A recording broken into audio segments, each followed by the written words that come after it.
Akşam arkada binatı bayramçılık meydançasında sunuğu suatlarının çıkışları oldu. Bakı vaqtın aydımı siz milli lider arkada gatli edebi sağlık kompozisiya konsertin başını başladı.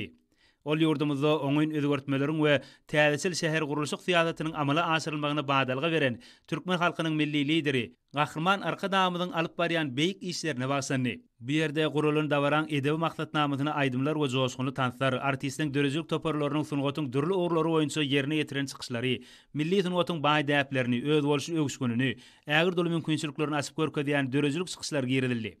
Konserde gatnaşyjylar belent owallary bilen arkada şäheriniň hormatly prezidentimiziň başçylygyna ösüşleriň belentliklerini tarap önemli gadam urýan mehriban watanymyzyň watyny ýetirdiler. Daşary ýurtlaryň meşhur aýdymlarynyň ýerine ýetirilmegi dostluk gatnaşyklarynyň öz bolşy senasy bolup ýaglandy.